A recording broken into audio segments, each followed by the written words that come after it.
कुछ धर्म के गौरव है और उन्होंने हम सबको का गौरव बढ़ाया है।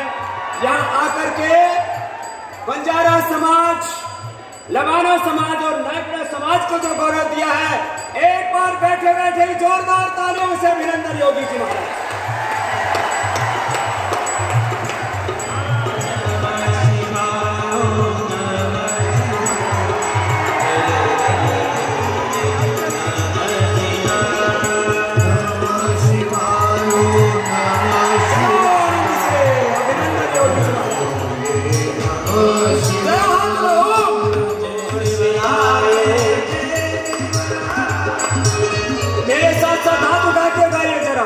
गंगाधराय शिव गंगाधराय हर हर भोले नमः शिवाय शिव गंगाधराय शिव गंगाधराय हर हर भोले नमः शिवाय नमः शिवाय नमः शिवाय। जरा दोनों हाथ उठा के बजा दिया एक साथ।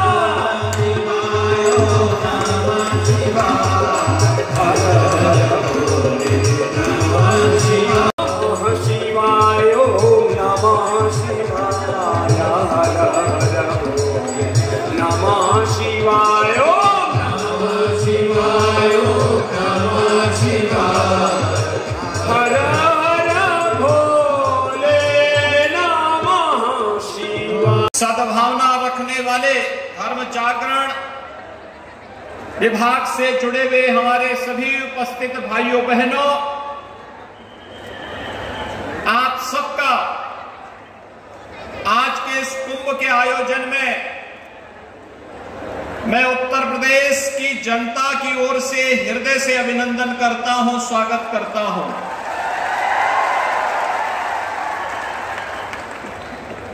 कुंभ का तात्विक जो भाव है वह सर्व सिद्धि प्रद कुंभ ही है, यानी जो सभी प्रकार की कामनाओं की पूर्ति कर दे, सभी प्रकार की सिद्धियां उपलब्ध करवा दे, वही कुंभ कहलाता है। और बंजारा कुंभ ने आज ये साबित कर दिया है कि अब भारत माता की रक्षा करने के लिए उसके पूज्य संतों, ऋषियों, महापुरुषों और क्रांति वीरों के संकल्प को अब धर्म जागरण के माध्यम से सिद्धि की पराकाष्ठा तक पहुंचाने का कार्य करेगा। और आज का ये समारोह इस बात का उद्घोष कर रहा है। भाइयों बहनों, हम सबको, हर भारतवासी को सनातन धर्म पर गौरव की अनुभूति करनी चाहिए। आज से 5000 वर्ष पहले हमारा पवित्र ग्रंथ इस बात का उल्लेख करता है, दुर्लभम भारते जन्म मानुषम तत्र दुर्लभ, यानी भारत में जन्म लेना दुर्लभ है और उसमें भी मनुष्य के रूप में जन्म लेना अत्यंत दुर्लभ है। यानी हम सब अत्यंत सौभाग्यशाली हैं कि विश्व मानवता को राह दिखाने वाले भारत की धरती पर न केवल हमने जन्म लिया है, बल्कि दुनिया के सबसे प्राचीन धर्म सनातन धर्म, जो दुनिया के मानवता के कल्याण का मार्ग प्रशस्त करता है, उसके रूप में जन्म लेने का सौभाग्य हम सबको प्राप्त हुआ है। हम सबके लिए गौरव की बात होनी चाहिए। भाइयों बहनों, ये हमारे लिए इसलिए भी गौरव की बात होनी चाहिए। सनातन धर्म का मतलब है मानव धर्म, क्योंकि यही तो संदेश देता है दुनिया को। दुनिया में अन्यत्र कहीं नहीं देखने को मिलता है जो कोई ये उद्घोष कर सकता हो कि अयम निज परोवेति गणना लघु चेतसाम, उदार चरिता नाम, तो वसुधैव कुटुंबकम का उद्घोष अगर कोई कर सकता है, हमारा सनातन धर्म ही कर सकता है। और सनातन धर्म के साथ छेड़छाड़ करने का मतलब मानवता के जीवन के साथ खिलवाड़ करना है। जो लोग अवैध धर्मांतरण के माध्यम से राष्ट्रांतरण की कुत्सित मंशा के साथ भारत के अंदर कार्य करना चाहते हैं, उनकी मंशा कभी सफल नहीं होने वाली है, कभी सफल नहीं होने वाली है। क्योंकि अब तो ये जागृत समाज उठ खड़ा हुआ है। आज हम उठ खड़े हुए हैं। ये देश अपनी आजादी का अमृत महोत्सव मना रहा है। और आजादी के अमृत महोत्सव वर्ष में भाइयों बहनों, आज आपने देखा होगा भारत जिस तेजी के साथ विकास की नित नई ऊंचाइयों को प्राप्त कर रहा है। विगत 8 वर्ष के दौरान प्रधानमंत्री मोदी जी के नेतृत्व में एक नया भारत बना है। जिस ब्रिटेन ने 200 वर्षों तक भारत पे शासन किया था, उस ब्रिटेन को पछाड़ करके आज भारत दुनिया की 5वीं बड़ी अर्थव्यवस्था बन गया है। और बहुत शीघ्र 4थी अर्थव्यवस्था भारत होगा दुनिया की। कुछ ही वर्षों में भारत दुनिया की 3री अर्थव्यवस्था होगा। और जिस तेजी के साथ जिन सनातन मूल्यों की रक्षा करते हुए, मानवता के कल्याण का मार्ग प्रशस्त करते हुए भारत की सरकार कार्य कर रही है, 140 करोड़ का भारत प्रधानमंत्री मोदी जी के नेतृत्व में होता है। भाइयों बहनों, कोई कारण नहीं, अगले कुछ वर्षों के अंदर भारत दुनिया की टॉप की अर्थव्यवस्था में होगा। इसमें कोई संदेह किसी को अब नहीं होना चाहिए। आजादी के अमृत महोत्सव वर्ष में भारत को दुनिया के उन 20 बड़े देशों का नेतृत्व करने का भी अवसर प्राप्त हो रहा है, जिन्हें G20 के देश कहा जाता है। भाइयों बहनों, G20 के वे देश हैं जहां दुनिया की 60% से अधिक आबादी निवास करती है, जहां पर दुनिया के 75% से अधिक व्यापार पर जिनका नियंत्रण है, 85% से अधिक अर्थव्यवस्था पर जिनका अधिकार है और 90% से अधिक पेटेंट पर जिनका अधिकार है। ये वही G20 के देश हैं। और प्रधानमंत्री मोदी जी के नेतृत्व में भारत उनका नेतृत्व वर्तमान में कर रहा है। यह हर भारतवासी के लिए गौरव की बात भी होनी चाहिए। और यही आपके वोट की ताकत भी है। भारत को एक गौरव मिल रहा है, हर भारतवासी को गौरव मिल रहा है। और इसीलिए जहां यह भारत की ताकत आज वैश्विक मंच पर दिखाई दे रही है, वहीं याद करिए अमृत महोत्सव के मुख्य आयोजन में प्रधानमंत्री मोदी जी ने हर भारतवासी को पंचप्रण की याद दिलाई थी। ये पंचप्रण गुलामी के अंश को सदैव के लिए समाप्त करना। आपने देखा होगा राष्ट्रपति भवन के मुगल गार्डन का नाम अब अमृत उद्यान हो गया है। और मैं उत्तर प्रदेश से आया हूं ना, सरदेव भैया जी जोशी जी यहां मंच पर हैं। अयोध्या में 500 वर्षों का इंतजार समाप्त करके भगवान राम का भव्य मंदिर का निर्माण भी हो रहा है।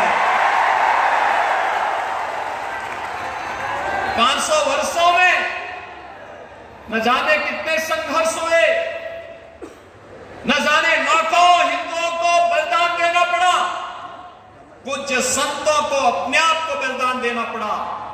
लेकिन राष्ट्रीय स्वयंसेवक संघ के नेतृत्व में, पूज्य संतों के मार्गदर्शन में जब यह आंदोलन आगे बढ़ा, आज जब देश के अंदर भारत की सोच रखने वाली सरकार आई, अयोध्या में भगवान राम के भव्य मंदिर के निर्माण का मार्ग प्रशस्त हो गया।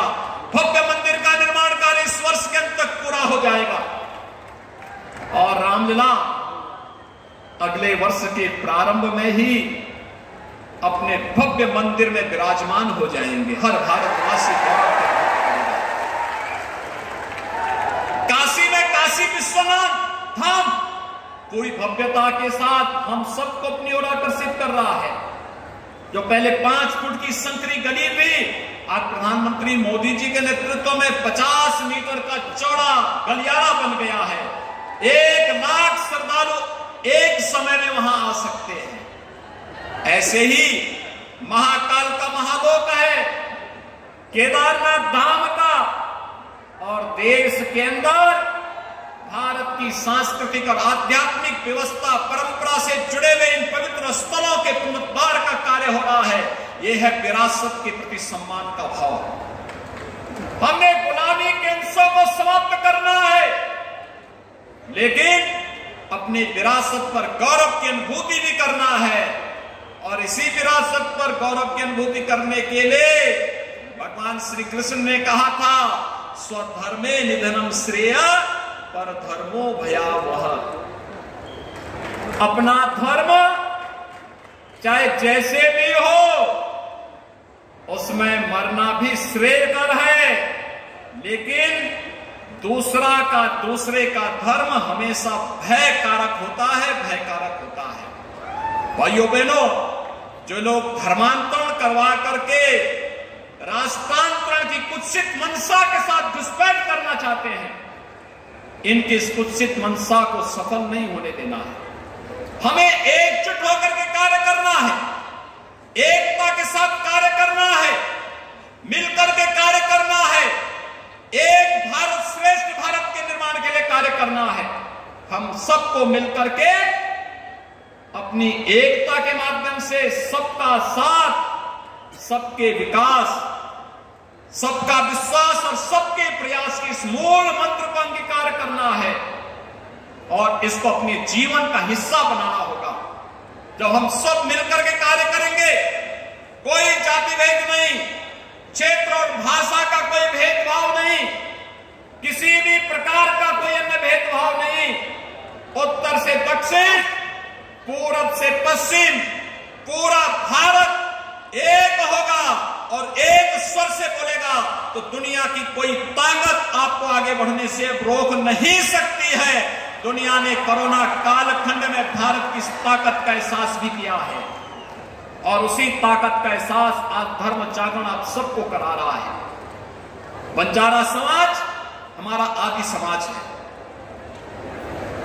इसने सम और विषम परिस्थितियों में कार्य किया है।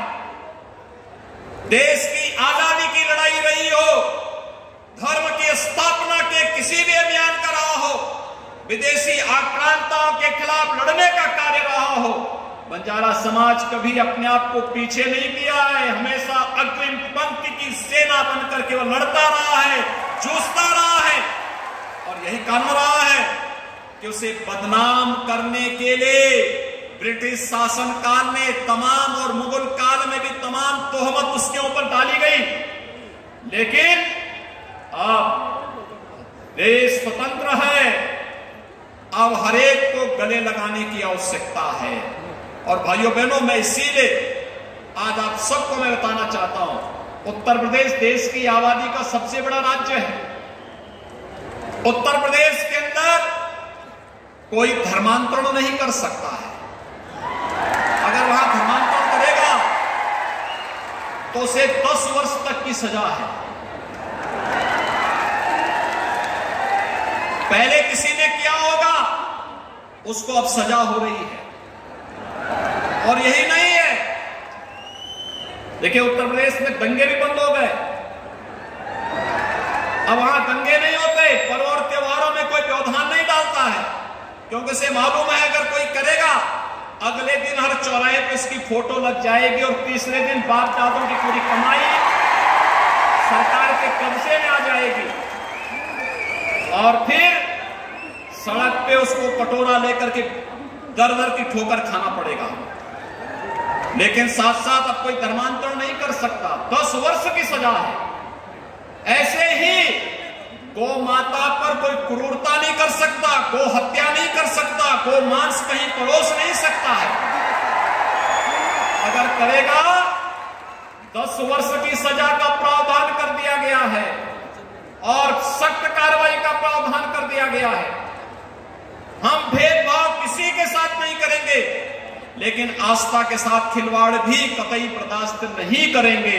यह भी सरकार की मंशा है, उसी भाव के साथ हम कार्य भी कर रहे हैं।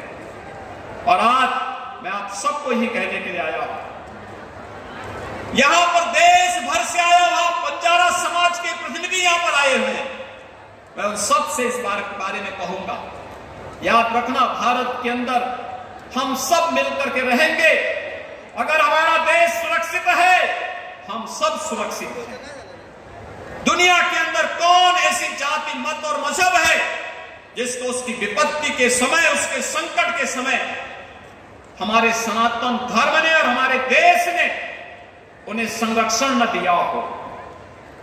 हमने अतिथि देवो भव के भाव को सदैव प्राथमिकता दी है, लेकिन अगर कोई इसका दुरुपयोग करके आज जनसांख्यिकी परिवर्तन करने का प्रयास करेगा, तो फिर स्वाभाविक रूप से उसका भुक्तभोगी भी उसको बनना ही पड़ेगा।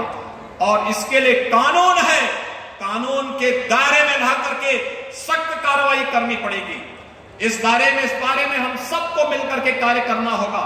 और मैं बंजारा समाज के अपने भाइयों से कहूंगा कि एक बार फिर से अंगड़ाई लेने की आवश्यकता है, अपने पौरुष को जगाने की आवश्यकता है, समाज को पढ़ाने लिखाने की आवश्यकता है। धर्म जागरण के सानिध्य में रह करके सनातन धर्म के मूल्यों और आदर्शों का अनुपालन करते हुए, अपने पूज्य संतों का सानिध्य लेते हुए, उनका मार्गदर्शन लेते हुए अगर हम मिलकर के कार्य करेंगे तो हमारी एकता के माध्यम से कोई हमारी जनसांख्यिकी परिवर्तन करने का दुस्साहस नहीं कर सकता, कोई धर्मांतरण करने का दुस्साहस नहीं कर सकता। याद रखना, उत्तर प्रदेश का जो धर्मांतरण के विरुद्ध कानून हमने बनाया है, उस कानून में व्यवस्था हमने जरूर दी है कि अगर किसी कालखंड में कोई हिंदू किसी अन्य मत और मजहब में चला गया, वो वापस आना चाहता है, उस पर एक कानून लागू नहीं होगा, वो वापस आ सकता है, उसकी घर वापसी हो सकती है, लेकिन वह किसी अन्य धर्म में नहीं जा सकता। और ये व्यवस्था जो दी है, उस व्यवस्था को हम सब मान करके कार्य करेंगे तो न केवल देश के अंदर अपने आप ही सनातन धर्म तो सबकी सुरक्षा का कवच है। हर जाति, हर मत, हर मजहब, हर क्षेत्र, हर भाषा और विश्व मानवता के कल्याण का मार्ग भी यही प्रशस्त कर सकता है। और उसी भाव के साथ आज यहाँ पर ये बंजारा कुंभ का आयोजन जिस भव्यता के साथ पिछले 6 दिनों से हो रहा है, मैं अभिनंदन करूंगा धर्म जागरण का। जिस प्रकार की भव्यता, दिव्यता देखने को मिली, पूज्य संतों का सानिध्य प्राप्त हुआ और बड़ी मात्रा में हर मत, मजहब, हर मत और संप्रदाय से जुड़े हुए पूज्य संतों ने आकर के, कई राज्यों से लोगों ने आकर के, प्रतिनिधियों ने आकर के इसमें अपनी सहभागिता सुनिश्चित की है। यह अभिनंदनीय है, सराहनीय है। धर्म जागरण के इस पूरे अभियान के प्रति मेरी शुभकामनाएं हैं और मैं उनका आह्वान करूंगा, इस गति को और तीव्रता के साथ आगे बढ़ाने की आवश्यकता है। इस पूरे कार्यक्रम को एक राष्ट्रीय अभियान के रूप में चलना चाहिए, एक मिशन मोड पर इसे आगे बढ़ाने की आवश्यकता है। इस पूरे कार्यक्रम को हमारी पूरी शुभकामनाएं हैं। इस विश्वास के साथ आज इस बंजारा कुंभ के आयोजन में उपस्थित सभी पूज्य संतों का एक बार फिर से अभिनंदन करते हुए, आप सभी बंधुगण जो देश के कोने कोने से आए हैं, आप सबका भी मैं यहां पर इस अवसर पर अभिनंदन करता हूं। आप सबके प्रति अपनी शुभकामनाएं देते हुए अपनी वाणी को देता हूं विराम। जय जय श्री राम, जय जय श्री राम। सियावर रामचंद्र की। धन्यवाद योगी जी, आपके इसी संबोधन से धर्म संस्कृति तत्वों का पालन करने के लिए हम सब वचनबद्ध थे, क्योंकि कहते हैं वीर प्रसूता। Hello guys, please like, comment and subscribe our channel.